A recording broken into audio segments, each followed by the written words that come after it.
Saya inget banget tuh dia diem, mereka tuh duduk ngeliatin kita. Saya kaget berdua sama teman. Waktu itu saya belum tahu kalau makhluk ini pemalu ngeliat kita. Wah, keringet dingin ngeliat macan kumbang. Langsung saya sama teman saya, waduh, bro, lu lihat pohon-pohonnya kok kayak nggak ada daun-daunnya ya gitu. Begitu baru ngomong gitu kilat, udah kayak di ini anda film-film horor lah, Mas Mandra, wah diem tuh. Gue jadi merinding, rokok dulu deh. Iya bener, rokok dulu.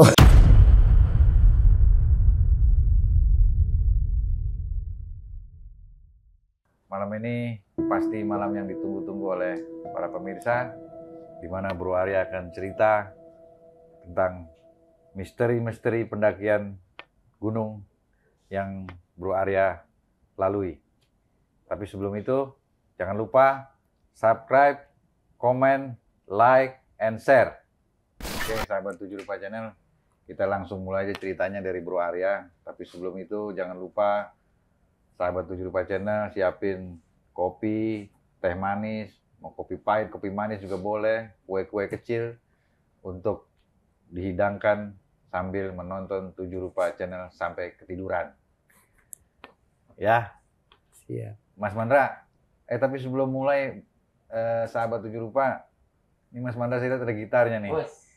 Coba nyanyi dulu lah Mas Mandra, menghibur sahabat 7 Rupa Channel nih. Genjreng-genjreng dulu dikit, biar semangat Bro Aryanya cerita. Lagu apa Mas? Lagu apa?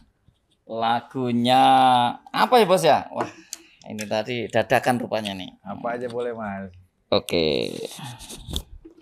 Genjreng-genjreng.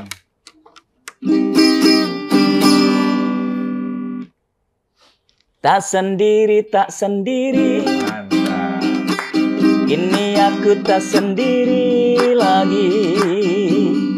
7 Rupa Channel. Lele. Kok berhenti? Karena dadakan sih ya kan. Jadi belum selesai lagunya. Lagu-lagu yang lain. Yang lain ya? Lagu luar. Lagu luar. Maksudnya luar kota apa luar mana bos? Pokoknya luar negeri lah. Oke, luar negeri ya. Padang pasir kayak apa kayak. Iya. Padang pasir. Coba kita lihat pemirsa Mas Mandra dengan lagu Padang Pasirnya. Kunta arfak annaka tib'ai. Kunta arfak annaka nani. Kunta badhak ala nafsi yamkin العفيك فرحة زماني ما بعوسي عالبك بعاني ليه ما بعوسي ليه خدعتني بعولي عابي رخدي ليه عالب عمره ما حبني كنت عارفك. Jangan lama-lama bos. Nah, ini nanti nyanyi terus Mas Arya nggak cerita-cerita. Nggak nyangka ini. Thank you Mas Mandra. Terima kasih. Sedikit menghibur buat para sahabat 7 Rupa Channel, Mas Mandra dengan lagu dari mana tuh Mas? Lagu dari Libanon, Libanon. tapi suaranya berantakan. Kita langsung aja sahabat 7 Rupa Channel, Bro Arya dengan cerita Gunung Salaknya tahun 1993. Kita saksikan. Assalamualaikum sobat-sobat TRC dimanapun Anda berada. Jumpa lagi dengan gua Arya Sena, Pak Oki, juga Mas Mandra. Tentunya pada kali ini setelah beberapa kali cerita itu yang lucu-lucu terus, gua coba back to basic ya. Sebuah pendakian yang gue lakukan di awal 90-an. Sekitar tahun 93 bersama almarhum rekan gua, sebut aja namanya Yus. Oke, Mas Mandra. Yus ini sosok yang pernah gue ceritakan di Gunung Bokaraeng, Mas Mandra. Dia adalah memang sahabat karib, rekan satu bangku bisa dikatakan waktu SMA ini. Ya rekan zaman nakal-nakalnya lah bisa dikatakan gitu. Jadi cerita ini bermula sebenarnya saya agak close Mas Mandra awal-awalnya itu. kenapa bisa kita melakukan pendakian ke Gunung Salak. Cuman sedikit-sedikit saya ingat itu, kalau nggak salah emang kita ngobrol-ngobrol lah ya. Kita ngobrol-ngobrol, terus ada planning lah untuk naik Gunung Salak. Gunung Salak pada saat itu, Mas Mandra, Pak Oki, cerita yang didengar itu tidak seperti sekarang. Itu mungkin perbedaan waktu ya, perbedaan pergaulan. Dimana di era kita itu mungkin cerita-cerita mitos itu jauh lebih banyak kita dengarkan dari orang tua ataupun dari senior-senior kita. Gunung Salak saat itu nggak ada enak-enaknya untuk didengar ceritanya. Satu, gunungnya pendek. Dua, jalurnya enek pakai G. Ketiga, angkernya naujubillah menjalik. Tidak ada satupun cerita Gunung Salak yang enak untuk didengar selain daripada cerita-cerita yang menyeramkan gitu, Mas Mandra. Salah satunya yang paling saya ingat sampai detik ini adalah bahwa Gunung Salak itu kalau di atasnya sudah ada cincin putih tapi ada hitam, ya kalau sekarang ternyata itu kan mau ada badai ya, berarti di atas itu ada pesta goib. Itu dulu cerita yang kita dengar dari kearifan lokal. Nah, mungkin karena medsos juga belum ada pada saat itu ya. Terus yang yang ngasih tahu bahwa itu sebenarnya cuman peristiwa alam biasa. Jadi kita nggak ngerti. Intinya adalah cerita-cerita soal Gunung Salak itu sarang jin, jalurnya enek pakai G, dan seperti saya bilang tadi. Tapi lagi-lagi ya saya harus katakan, kita ini pencinta alam. Kita ini orang-orang yang suka naik gunung gitu. Jadi nggak ada ceritanya. Lu mau cerita di Gunung Salak itu ada jin kepala 2000 pun buat kita bukan masalah. Makin serem itu cerita, makin tertantang. Banyaklah waktu kita ngomong-ngomong di sekolahan itu yang teman-teman tuh ngelarang lah. Janganlah, kalau salah gede kan ada, Pangrango kan bisa gitu. Cermai lebih keren gitu. Kira-kira kayak gitulah. Tapi saya sama almarhum ini memutuskan untuk udahlah Salak, coba-coba. Dapatlah kita literasi dari senior-senior kita, Mas Mandra. Oke, dapat kita literasi. Ya udah, karena memang udah megang literasi dan kita sudah terdidik, terlatih, walaupun saat itu masih tingkatan dasar bisa dikatakan Mas Mandra, tapi kita memiliki kepercayaan diri lah. Terus kalau nggak salah itu kumpul biasa Pak Oki di rumah saya, Mas Mandra. Saat itu kita bawa logistik ya standar ya, Mas Mandra. Dalam artian kita bawa ponco, itu pasti 4 lah, seorang 2. Terus parafin, kompor parafin, juga logistik sesuai dengan standar keuangan kita, yaitu mie instan paling top makanya sarden. Top banget tuh, sarden udah mewah bener dah. Makanan wajib.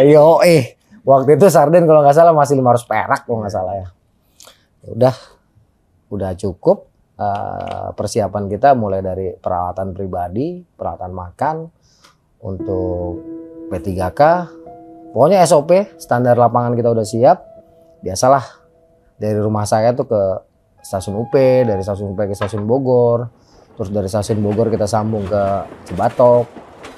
Itu kita dalam perjalanan itu ya saya los gitu. Intinya seingat saya memang kita naik angkot lah, kita memandang perjalanan itu saya sempat ingat, sempat bengong lah, sempat deg-degan juga di jalan itu, soalnya biar bagaimana juga cerita-cerita soal Gunung Salak itu membuat gentar. Bener gentar, cuman kita ya udah gentar boleh, takut boleh, cuman bukan berarti kita nggak harus ke sana gitu kan.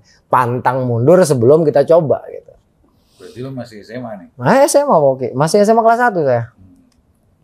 Berdua sama temen tuh ya mikir, ya seinget-inget ya sekilas-sekilas saya inget itu ada omongan, ntar gimana ya? Gila, Salak ceritanya begini banget gitu. Jalurnya jelas nggak ya? Kan waktu itu Salak jarang yang naik, Mas Mandra. Kecuali tentara. Oke, jarang. Cuma tentara doang yang naik di situ tuh. Itu pun mereka latihan perang kan, latihan nembak. Ya udahlah. Kita udah ada literasi, kita ntar tinggal gimana di lapangan lah. Sampai Cibatok, tuh kita berangkat kalau nggak salah. Saat itu kita berangkat sekitar maghrib ya, sampai Cibatok itu sekitar jam 10-an lah Pak Oki ya, setelah kita naik kereta. Dan prosesnya tuh sekitar jam 9 atau jam 10 udah nggak ada angkot tuh Mas Mandra, Pak Oki. Ya kita jalan kaki tuh Cibatok sampai ke Pasirengit itu kurang lebih jaraknya 30 sampai 40 kilo. Kurang lebih, tapi saya yakin lebih itu bisa 50 kiloan. Karena memang jauh banget. Udah tuh lepas di Cibatok kita cek lagi barang-barang. Ternyata masih ada yang kurang tuh kayak minyak goreng. Terus minyak goreng itu kita pergunakan nanti buat bikin lilin. Ya ini ada teknik baru nih. Jadi minyak goreng. Terus biasalah udut. Kita beli rokok udah. Jalan tuh Mas Mandra. Lepas Cibatok dulu. Lepas Cibatok kiri kanan itu masih kebun-kebun. Sebelah kiri itu masih ada sungai kecil. Bening airnya, walaupun malam kelihatan lah bening. Kalau siangan juga kita bisa lihat. Itu sebelah kanannya sawah. Terus itu kita jalan sekitar 2 jam. Dia kemiringannya masih standar. Karena memang perkampungan ya Mas Mandra. Oke. Bentar. Minum dulu bro, minum dulu. Cek sound, cek sound. Cek sound. Waktu itu masih asri lah. Oke Mas Mandra. Saya masih ingat masih banyak pohon bambu. Di kiri kanan kita juga kebun-kebun. Kalau sekarang kemarin saya lewat udah rumah semua, udah hilang tuh pohon-pohon bambunya, sawahnya udah banyak yang hilang. Kita jalan 2 jam itu, sampailah nanti kita ke pertigaan. Yang ke kiri itu ke Gunung Bunder, yang ke kanan itu ke arah Pasir Rengit. Nah di sini kita istirahat, ngobrol, ngudut, terus jalan lagi turun. Terus ketemu jembatan, ketemu kampung, terus kita ketemu pohon-pohon buah di situ. Biasalah kalau ketemu pohon buah. Assalamualaikum Pak, bagi dong buahnya. Walaupun orangnya nggak ada gitu, ntar teman saya nyautin, ambil. Jangan banyak-banyak ya, iya Pak. Gitu. Nah, awalnya ngomong sendiri, nyaut sendiri gitu kan. Comotnya itu ada jambu kelutuk atau jambu batu, ada. Pokoknya pohon-pohonan buah tuh sepanjang jalan kita ambilin lah. Dan saat itu walaupun apa ya, ada orangnya pun pasti disuruh ngambil gitu. Petik aja petik gitu. Jadi memang masih enak banget. Lewat itu perkampungan nanti kita masuk ke semacam apa ya. Dulu saya ingat tanaman kayak rumput gajah lah. Banyak tuh kiri kanan. Gelap. Ya dibilang ngerinding, dibilang ya perasaan-perasaan gak enak mah pasti ada lah kalau kita ke lokasi yang baru. Terus dia gelap gitu ya. Cuman gak ada apa-apa Mas Mandra. Terus kita lewatin itu. Nanti jalan kira-kira 2 jam itu saya ingat. Jam mulai naik. Itu nanti kita ketemu rumah tinggal 1-2. Ketemu pohon bambu. Ntar kita belok kanan. Yang saya ingat nih ya. Belok kanan. Terus sebelah kanan tuh ada kandang ayam ya. Ada sawah. Terus banyak pohon genjer. Naik lagi ke atas. Sampai nanti kita ke perkebunan singkong yang luas. Luas banget Mas Mandra. Wah tuh singkong-singkongan doang tuh. Belok kiri, belok kanan. Kira-kira 1 jam kemudian sampailah kita ke pertigaan. Yang satu jalan ke arah Jasinga yang ke kanan, sedangkan lurus masih ke arah Pasir Rengit. Nah sebelah situ ada lapangan bola Mas Mandra. Di situ saya ingat hanya ada beberapa rumah, nggak terlalu banyak, mungkin hanya 10 paling banyak 20 rumah pada saat itu ya. Lepas dari situ lapangan bola kita belok kiri, naik lagi ketemu kebun singkong, terus pohon-pohon pisang. Jalan agak naik, kita ketemu pos pendaftaran. Tapi saat itu tutup gelap. Di sini mulailah kita nanjak parah Mas Mandra. Itu tanjakannya kalau nggak salah ada tulisannya Ayo Gibas. Kenapa? Saya ingat. Karena ditulis di aspal, pakai cat. Ayo Gibas gitu. Entah pakai cat, entah pakai pilox. Yang jelas itu tulisannya di tengah jalan pakai warna putih. Itu jelas banget. Makanya kita sering sebut itu tanjakan Ayo Gibas. Jadi lepas pos naik parah. Wah itu gelap gulita Mas Mandra. Kita waktu itu bawa senter. Cuman sayang kan ngerinya kepake di gunung. Akhirnya di jalan itu karena saking gelapnya nggak ada bulan masalahnya. Kita pakai lilin. Lilin dengan botol mineral kita bolongin gitu lah. Ya terus lilinnya tengah-tengah lah. Itu jalan malah capek banget tuh kan. Apinya kobat kabit kena angin kan. Waduh rese banget. Tapi susah payah. Kira-kira setengah jam kita belok patah ke kiri. Itu hutan-hutan bambu, sempet ngerasa nggak enak karena angin gede, gelap gulita, tapi nggak ada apa-apa. Mentok, warung di ujung Pak Oki, kita ngeliat ke bawah tuh city light bagus, indah.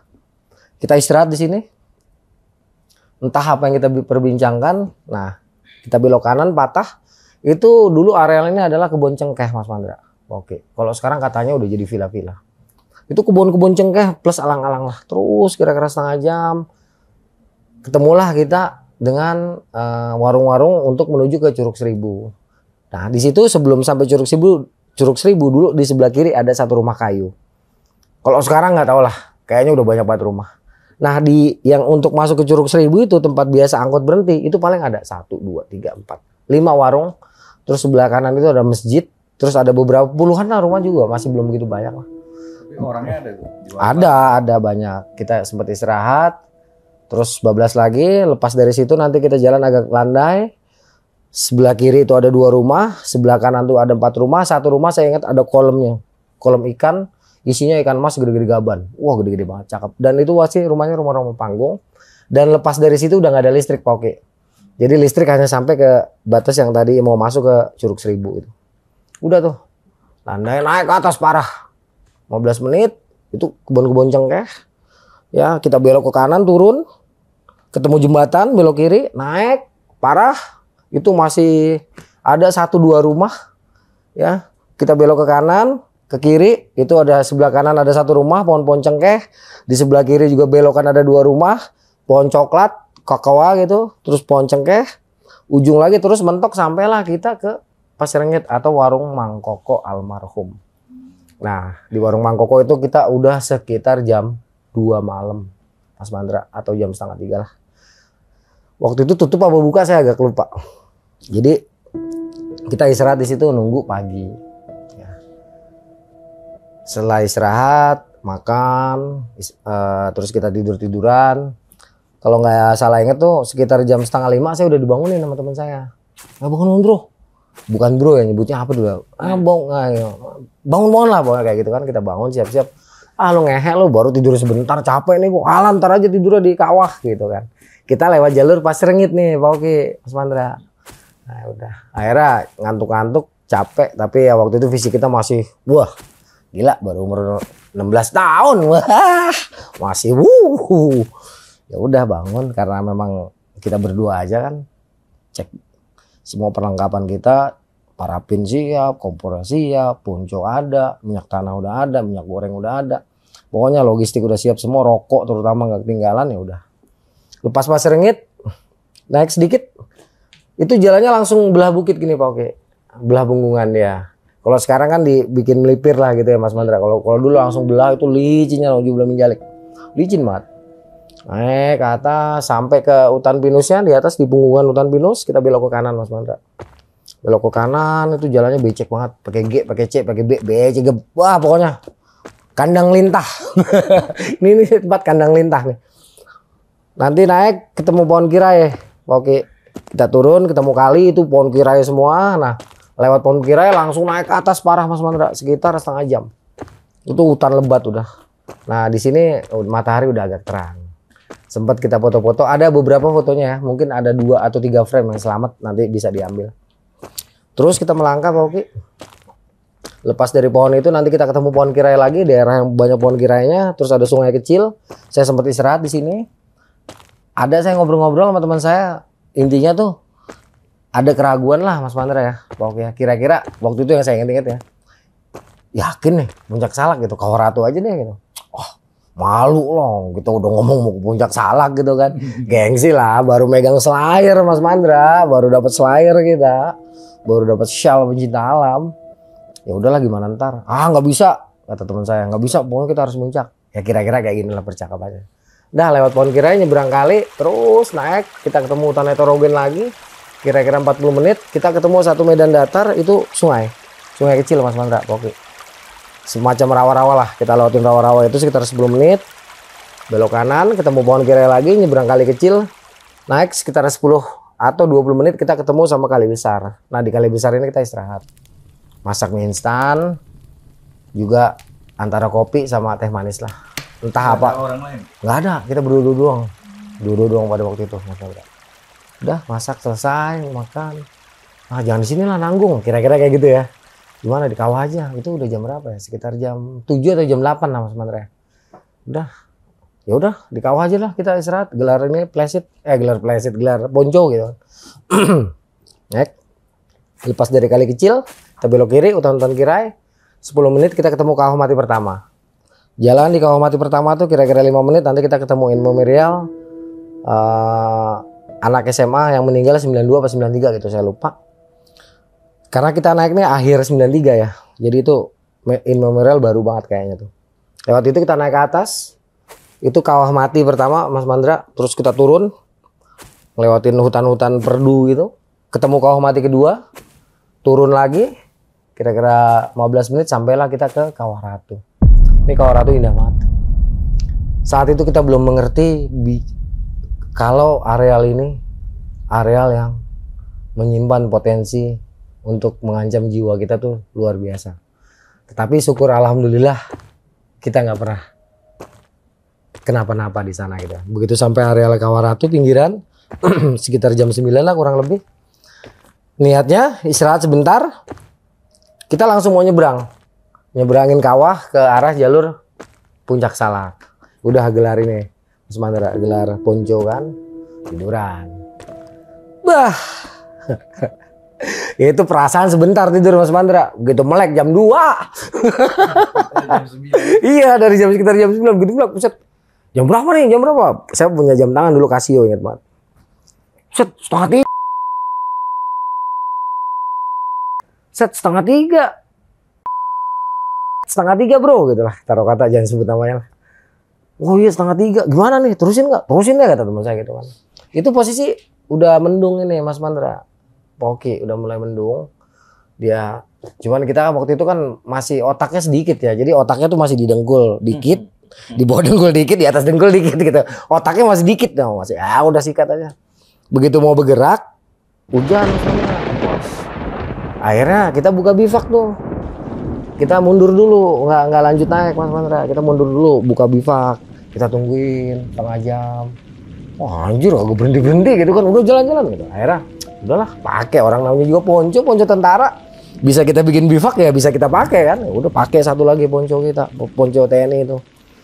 Nyebrang kita jalan. Itu saya ingat petir itu Mas Mandra. Juga. Ya waktu itu kalau ingat takut ya, cuman apa ya namanya, otaknya di atas dengkul di bawah dengkul gitu ya, masih sedikit lah gitu kan. Juga alah bodoh. Kita udah dengar suara gemuruh yang luar biasa tuh. Oke. Kita dengar itu dia dari jauh nih, kayak dari hulu. Kita udah denger tuh. Hulu apa hilir sih? Hulu ya, bener hulu. Kita dari hulu itu udah denger suara gemuruh gitu. Sempat kita diem-dieman. Wah banjir kali bro ya gitu. Waktu itu belum ngomong bro ya, cuman ini gue ngindarin menyebutkan nama temen gue. Istilahnya panggil aja Yus ya, almarhum Yus ya. Banjir kali Yus ya gitu. Tahu deh, coba kita cek gitu. Begitu kita sampai ke pinggir kali Mas Mandra, kita belum nyebrang tuh, tapi kita udah lihat air udah keruh banget. Oke.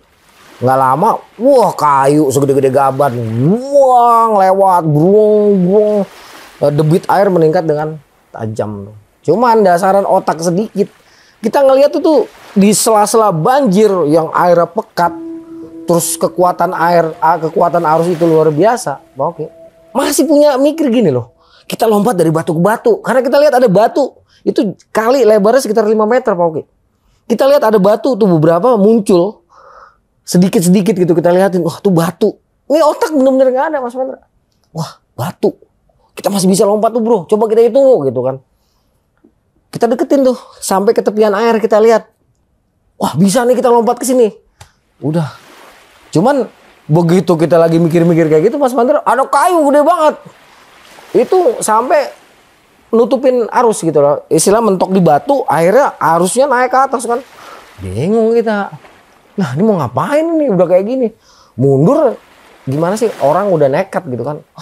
Ini kayu masih bisa kita pakai pasti. Masih otaknya begitu aja Mas Mandra. Masih bisa nyebrang kita nih pasti gitu kan. Tapi lama-lama teman saya juga si Yus ini, ntar dulu deh, coba kita tunggu sejam gitu kan. Siapa tahu apa debit airnya turun gitu kan. Ya udah. Kita bengong tuh, kita liatin arus sungai. Masih pikiran tuh ngebuncah how gitu kan. Bagaimana caranya kita nyebrang. Nggak berpikir seandainya waktu itu saya nyebrang Mas Mandra Poki. Saya nggak kenal ya sama Mas Mandra Poki. Yakin mati. Yakin bener. Soalnya waktu itu ngerasa gue anak pencinta alam. Gue punya teknik. Tapi arus air yang nggak bisa dilawan. Saya kalau ingat juga deg-degan ini kalau ingat sekarang. Cuman pada waktu itu ya udahlah. Untungnya kok ya di sela-sela masih ampasan gitu lah modelnya, kayak kita mundur balik mana nih ceritanya Mas Mandra. Begitu kita mau balik badan, petir. Wah, jeger. Kita langsung, waduh, udah deg-degan kan, nggak enak. Terus hawanya tuh gimana ya? Saya ngerasa hawanya tuh udah, intinya seperti kalau kita deket, ini ada kabel yang terbuka gitu. Nah itu udah mulai kayak gitu tuh, terang. Cuma saya pikir gini, alah paling gua doang nih, biarin ya. Soalnya teman saya cuek nih, namanya almarhum si Ius ini, bener-bener cuek orangnya. Dia mah begitu-gituan, itulah. Udah, jegar, angin nggak ada, suara hujan itu kedengeran, kalah sama suara air. Kita cerita mau balik ke atas nih Pak Oki. Begitu, kan dia begini nih, nih posisinya gini nih, saya terus patah gini kan.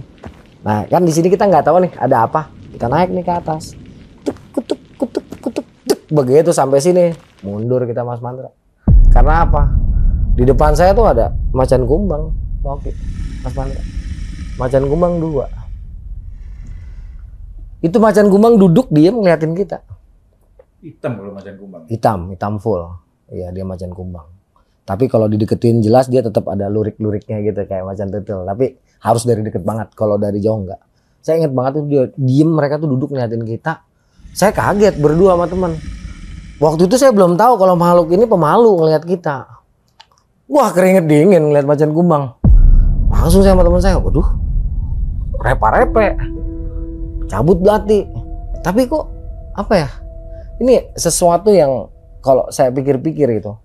Pada saat itu harusnya kita panik total loh, karena pengalaman kita masih minim banget di gunung. Bisa dikatakan saya naik gunung itu baru belasan kali lah, Mas Mandra, Pak Oki. Dan saya baru lepas dari pendidikan sekitar sebulan atau 2 bulan. Jadi masih mentah lah pengalaman itu, masih mentah. Cuman yang aneh nih kalau saya ingat-ingat sekarang. Ketika kita udah takut banget, berdua udah cabut golok masing-masing. Tapi habis itu kita kayak tenang. Soalnya si harimau ini tidak menunjukkan apa ya? Persuan. Tidak menunjukkan aura yang membuat kita takut. Tenang. Tapi, nah ini merinding misalnya. Tapi kita turun, mundur ke bawah, tetap kita menjaga jarak, takutnya tetaplah kita waspada gitu kan, kita turun ke bawah. Ketika kita turun ke bawah, dia ngikut turun ke bawah. Oke. Itu harimau ikut turun ke bawah. Sampailah kita ke tepian kali. Karena udah tersudut, mau gimana lagi? Di mana-mana orang kalau udah tersudut nekat Mas Mandra. Nekatnya bukan mau nyebrangin kali. Ya udahlah. Gitu kan. Kalau emang dia nyerang sikat aja deh. Habis gimana? Udah. 2 Ngeliatin kita 2 mandang. Saya juga waktu itu bingung, perasaan saya yang jelas saya ada takut, ada berani. Intinya waktu itu kita deg-degan. Pokoknya susah lah. Pokoknya deg-degan, takut, segala macam rasa tuh campur. Akhirnya apaan Boge? Mas Mandra? Kok ndilalah ya? Seperti ada yang ngajarin. Ya, kira-kira nih ya, kira-kira gini. Ini silahkan lu percaya enggak terserah lu. Ini pengalaman pribadi. Kira-kira gini. Nger, gitu. Kira-kira. Nger, baca Al-Fatihah, taruh kata. Ini kira-kira Mas Mandra ya. Seingat saya kira-kira gini. Ada bisikan. Kira-kira gitu. Kira-kira saya ngerasa ada yang bilang Nger baca Al-Fatihah gitu kan. Al-Fatihah itu kalau dalam bahasa Indonesia Al-Fatihah lah gitu kan. Saya agak kaget tuh Mas Mandra. Terus hati saya juga tenang. Dan teman saya nih juga tenang gitu santai. Saya diem. Saya baca Al-Fatihah, saya kirim. Kan kita merem tuh ya. Begitu melek. Kita dilompatin sama harimau itu Mas Mandra. Kita dilompatin, harimau itu jatuh ke kali. Lompat, begitu kita ngelihat lagi. Posisi kita udah di seberang.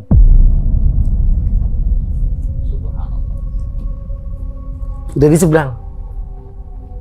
Begitu sama temen masih nggak percaya,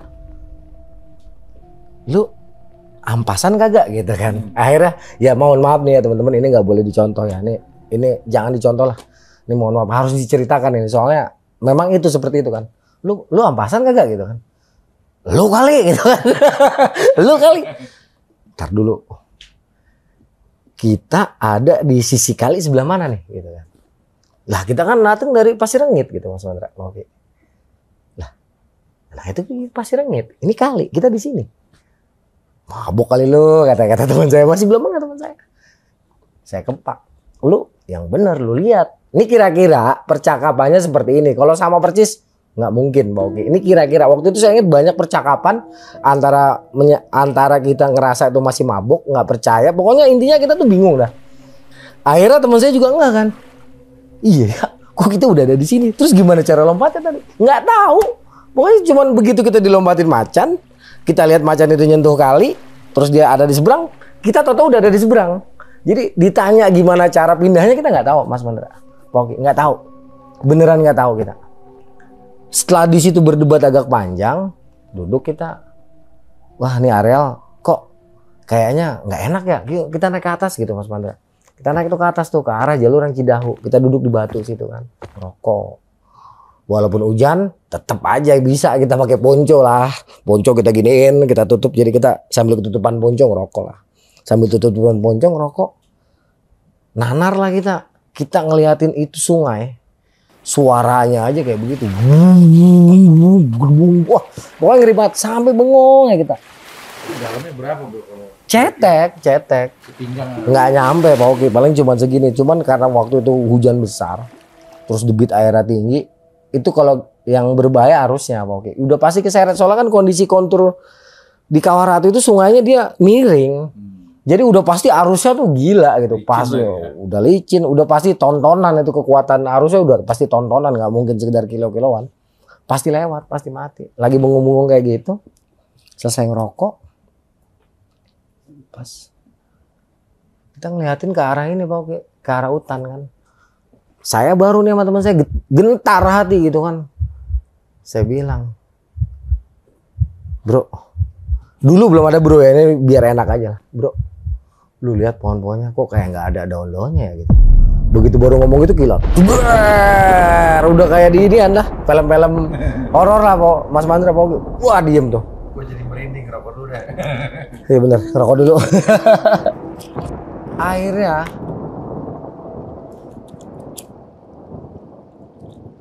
karena kita bingung Pak Oki, nyebrang balik nggak mungkin, masuk ke dalam hutan takut Mas Mandra. Karena apa? Ini lu masih di pinggiran kali nih. Enggak, saya udah ke atas, udah. Tapi nggak jauh dari itu. Nah, kali paling jarak 20 meter lah di bawah Lah. kita.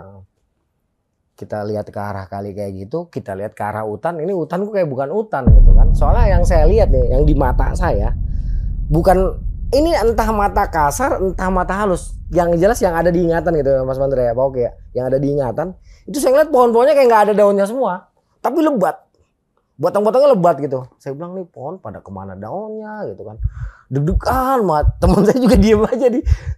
Ayo jalan kemana kata dia gitu kan. Udah sini aja gitu kan. Diam kita tuh. Hujan udah gerimis Mas Mandra. Kita udah bikin bivak dulu dah gitu. Biar kita nggak kedinginan. Udah bikin bivak, sarden bakar pakai parafin kan. Kompor parafin kita nyalain. Udah sarden nggak usah dibuka tuh pokoknya cuman kita bolongin dikit doang. Udah kita taruh aja tuh di atas nih, di atas parafin tuh.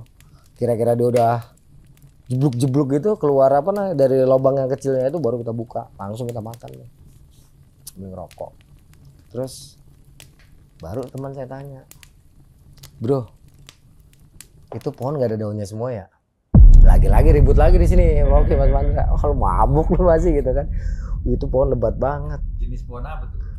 Jadi kalau saya ngeliat pohon tapi nggak ada ininya, nggak ada daunnya Pak Oki. Semua cuman batang, cuman lebat gitu, rapet. Jadi kayak tengkorak modelnya gitu, kayak tulang-tulang gitu kan. Sementara teman saya itu hutan, cuman kok nggak ada celah cahaya dari mana gitu. Cuma gelap gitu, kayak ada kabut hitam. Pokoknya kayak itu disungkupin sesuatu gitu. Jadi teman saya, kagak bro, itu gelap banget tempat gitu kan. Akhirnya setelah kita timbang-timbangan, balik nggak mungkin. Kalau balik itu jelas ancaman nyata gitu kan, sungai. Sedangkan kita bisa kesini aja sampai detik ini nggak tahu gimana cara jelasinnya, ya. Karena kita dengan sendirinya aja kayak gitu kan. Yang saya ingat ada bacaan Ger, kok nggak baca Al-Fatihah gitu kan. Ya udah, akhirnya udahlah, cabut golok. Udah, lu apa gue yang depan? Di sini kelamaan juga kita mati. Target kita berapa hari? Udah mendingan kita jalan deh. Taruh kata kita ngomong kayak gitu lah tuh Mas Mandra oke. Setelah selesai jalan. Masuklah kita ke dalam hutan itu. Jalur jelas Mas Mandra. Dari situ sampai ke nanti lapangan tembak atau tempat latihan para kostrat ya. pasukan komando. Itu paling top, paling lama itu setengah jam. Paling lama, Mas Mandra. Ini kita masuk nih, tak jalan. Begitu kita masuk, jalan. Ketika kita nengok ke belakang, udah nggak kelihatan lagi apa-apa, Mas Mandra. Gelap. Full gelap semuanya. Keluarin senter. Hujan deras, airnya terasa. Suara air hilang, suara kawah hilang, suara hujan nggak ada, suara angin nggak ada. Tapi kita terus jalan tuh Mas Mandra. Kita terus jalan. Terus kira-kira ada sejam 2 jam lah. Berhenti kita. Kok nggak nyampe-nyampe ya gitu kan. Kalau kata senior kita kan dari sini sampai ke lapangan tempat TNI latihan. Nggak jauh gitu. Bokis kali ini gitu kan. Kita awalnya nyalain senior kita. Kita bohongin kali ini sama senior kita. Ya udahlah, jalan lagi. Sampai akhirnya kita ngelihat di kiri kanan nih, semacam kayak ada cahaya. Gitu. Gitu. Ini saya ingat banget ya. Cuman kalau kita giniin nggak ada gitu. Cuman kayak ada gitu. Akhirnya saya kan sama teman saya ganti-gantian nih, karena mental kita kan yang di belakang nih yang paling kegedor. Karena ngerasa kayak ada sesuatu kan. Jadi setiap saya di belakang juga kalau udah nggak enak nih hati. Belakang lu gitu kan tuh keran gitu. Sampai akhirnya kita duduk, saya ingat itu ada batu kecil. Seginilah kira-kira nih, batu kecil. Ada aliran airnya. Kita duduk di situ Mas Mandra. Kita diam aja. Setelah ngerasa udah tenang, ya udah jalan lagi. Itu kita jalan, nggak ada jalan Mas Mandra. Oke. Loh, ini kan tadi jalurnya gitu kan. Nggak ada. Balik ke belakang, nggak ada. Jalurnya hilang. Hilang semua. Jadi posisi kita udah tengah-tengah pohon, nggak jelas. Itu petir yang tadinya nggak, cuman klep gitu loh, cuman cahaya-cahaya doang yang nggak ada suara, tiba-tiba coba. Itu daun pohon-pohonan kayak begini, kayak nih ya, kayak gini. Nah begitu kita lagi panik-paniknya kayak gitu, tiba-tiba ada mata nih, ada kayak api dua, saya ingat banget dari depan saya, sama dari belakang kita nih. Begitu deket, ternyata macan kumbang yang tadi Mas Mandra. Terus dia ngaum kan, sampai 3-4 kali dia ngaum sekenceng-kencengnya. Kita kan ketakutan, begitu kita melek, gleng, lah jalur gitu kan. Kaget saya sama teman berdua Mas Mandra. Wah, jalur. Terus diem, kita masih ketakutan, kita diem aja. Begitu melek, ini macan di kiri kanan nih. Jadi saya dikawal satu di depan, di belakang satu. Nah yang depan ini maju, berhenti, kan kita nggak ngikutin, balik, kutuk. Duduk depan ngeliatin. Terus jalan lagi gitu kan. Ada 3-4 kali tuh Mas Mandra, saya ingat. Jadi dia jalan, kita nggak ngikutin, dia balik. Terus begini-gini nih. Ini demi Allah nih ya. Gitu loh. Jadi matanya kedip-kedip. Nah, begitu yang terakhir, saya bilang, ikutin aja, udah ikutin ya, daripada kita di sini, ikutin.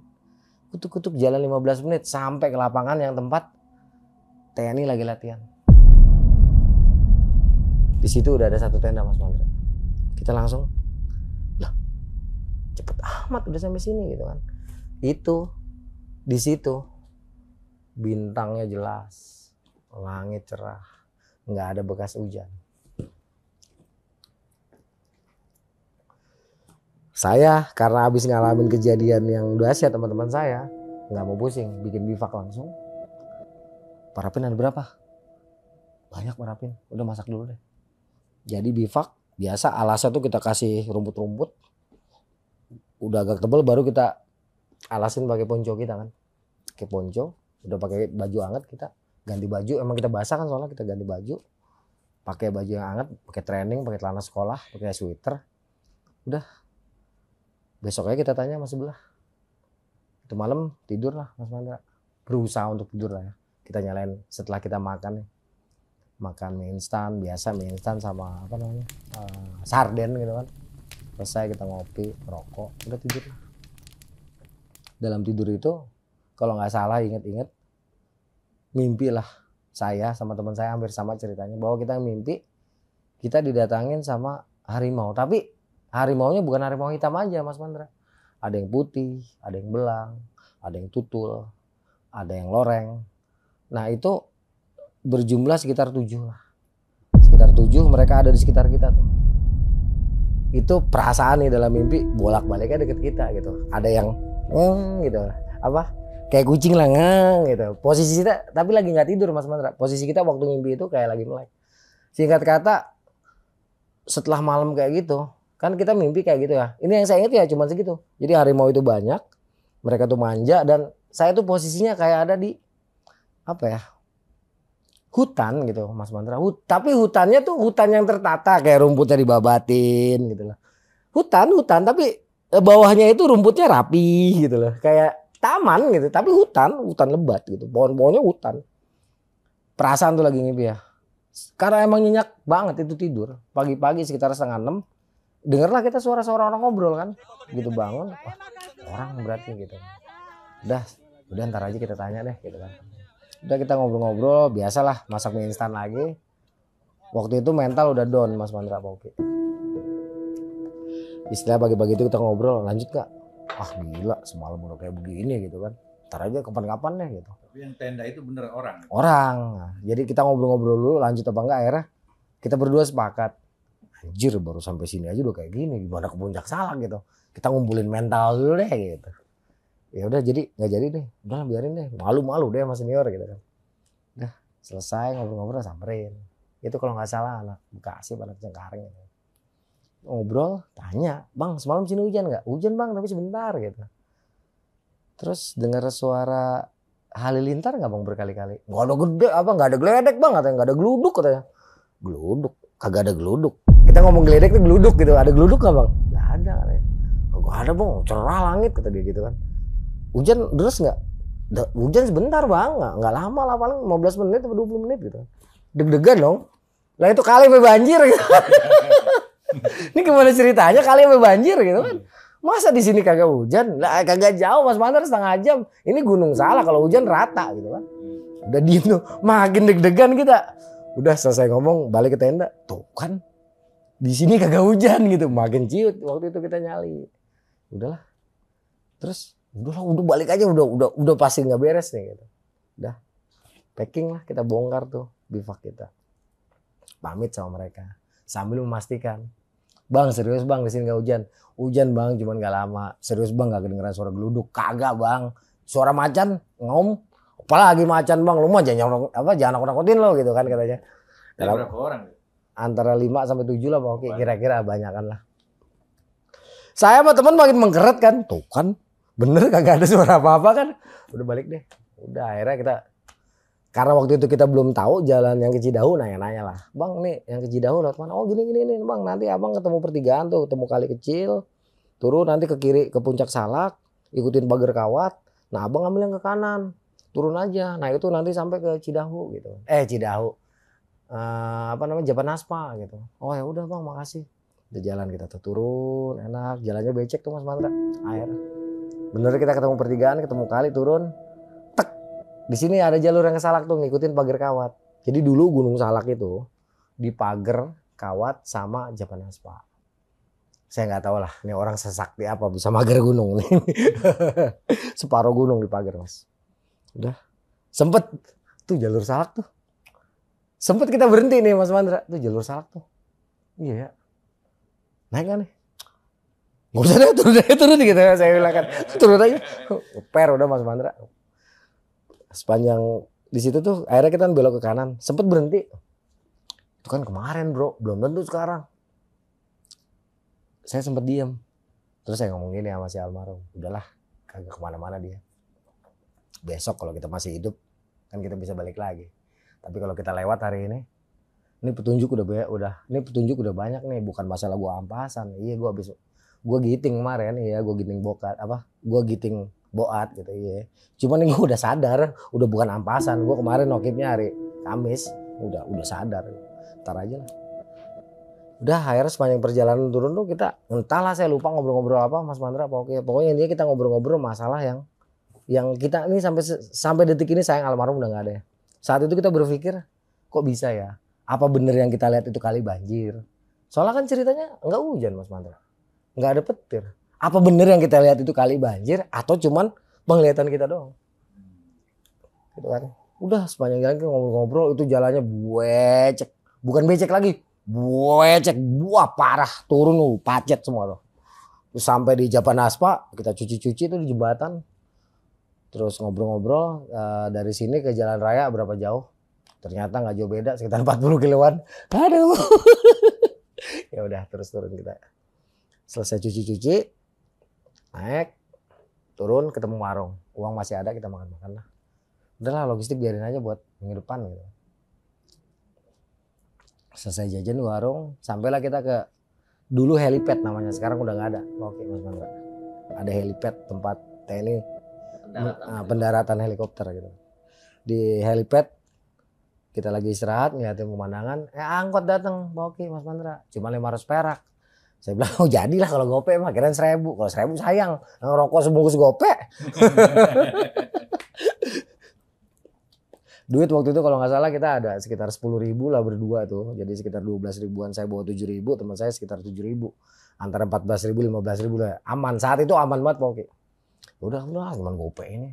Turun. Sampai kita ke Terminal Cidahu, lanjut lagi ke Jalan Raya Sukabumi. Itu sekitar jam 12. Saya lupa waktu itu kereta. Kalau nggak salah keretanya sekitar jam 3 sore lah ya. Dapat kereta, di kereta tuh masih bingung saya sama teman saya. Itu kali beneran banjir? Apa mata kita yang lihat sih gitu kan? Kita coba waktu itu, ini ingatan saya gitu Pak, oke Mas Mandra. Kita coba gini ya, sampai gini gitu mikir. Sepanjang perjalanan. Itu sepanjang jalan kita ngebahas itu terus, Mas Mandra Pak, oke.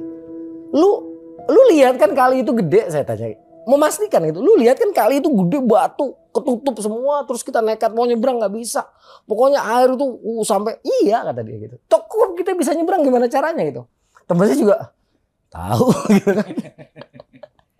Ini kita ngobrol sampai stasiun Bogor tuh, ntar kumat kita tanyain lagi gitu kan, tetap jawabannya bingung. Kenapa? Gitu kan. Udah selesai sampai Bogor, sampai lagi dari Bogor naik KRL kan ke rumah saya, nginep. Tuh anak nginep di rumah saya, si Dablang, sebut lagi. Si almarhum Yus ini nginep di rumah saya. Ngobrol-ngobrol, ceritalah kita sama teman-teman nih yang pada datang. Kan dulu masih pakai telepon rumah kan. Telepon. Lu bisa nggak kesini? Cok lu bisa nggak kemarin? Ini gua ada cerita nih gitu. Dros lu datang kemarin. Datang anak-anak ngumpul. Ya anak-anak tanggapannya ya ada yang bilang Prabu Siliwangi, ada yang bilang siluman macan. Ya istilahnya di rumah kita ngebahas tuh.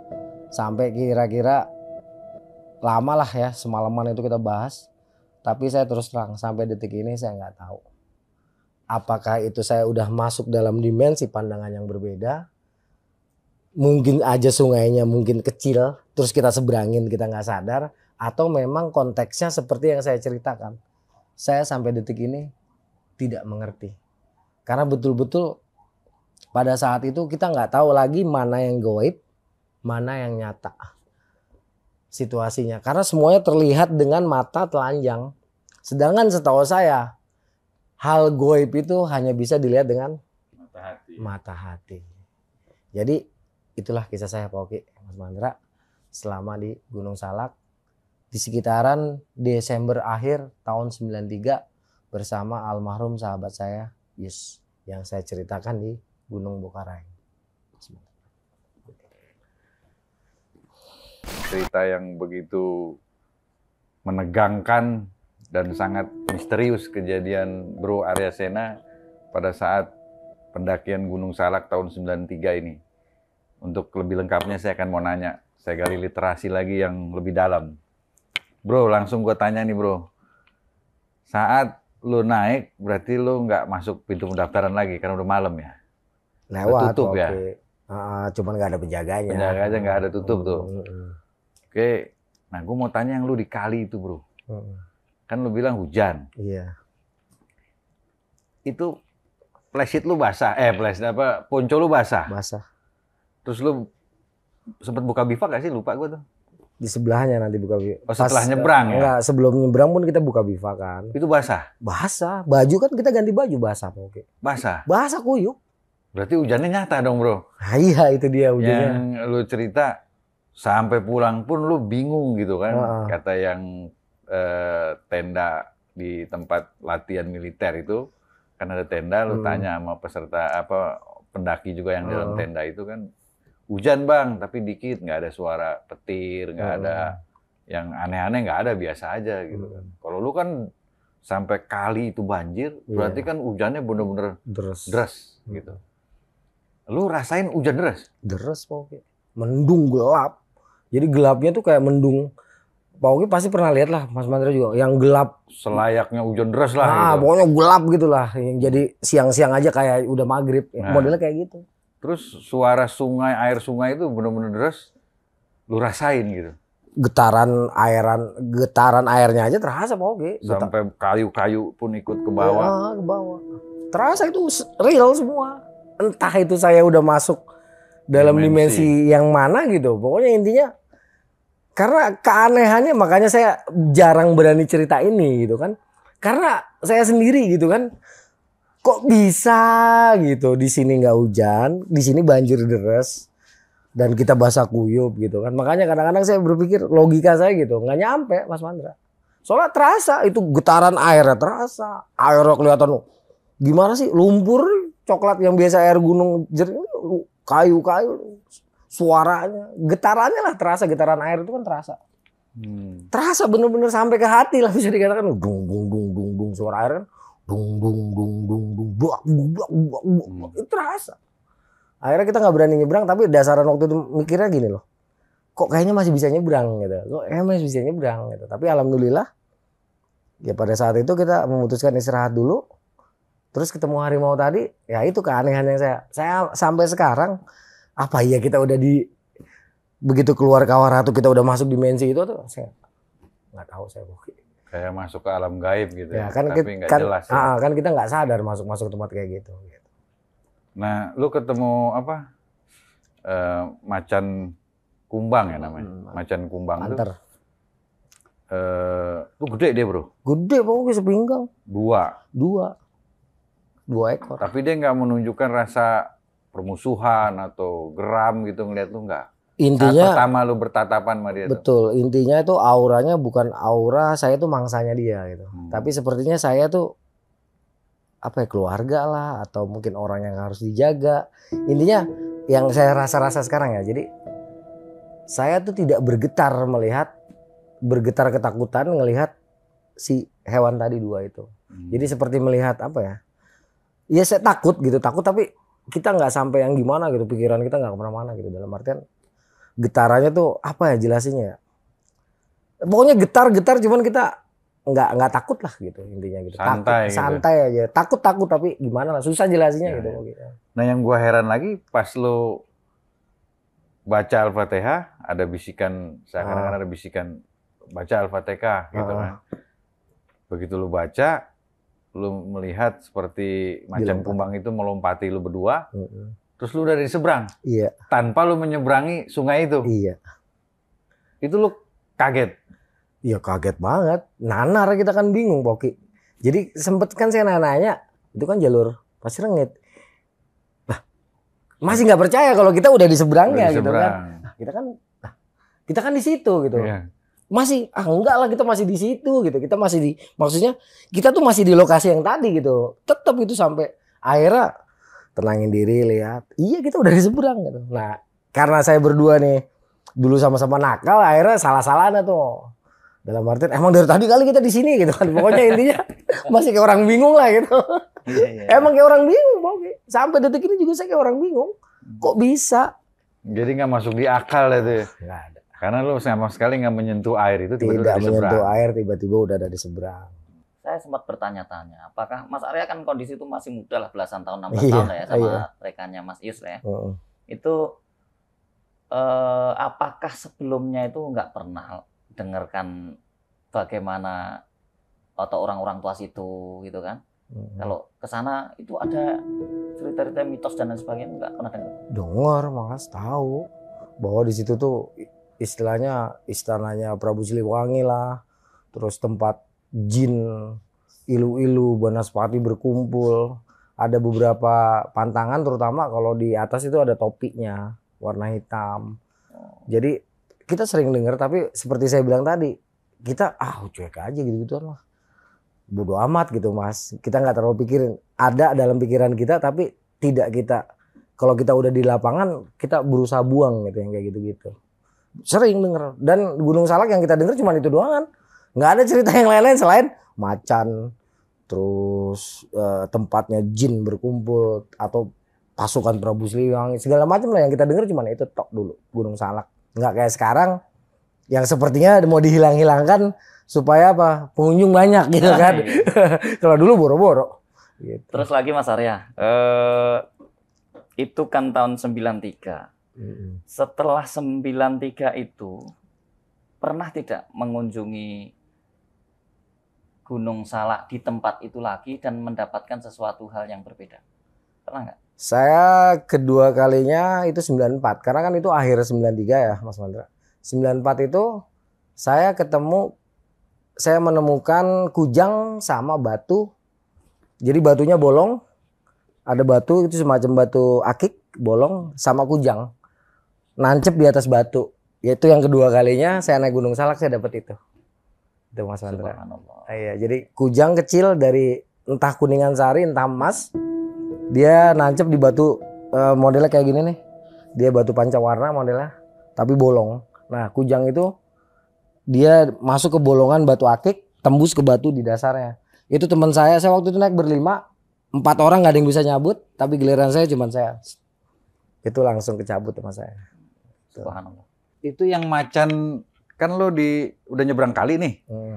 Terus lu jalan terus banyak petir.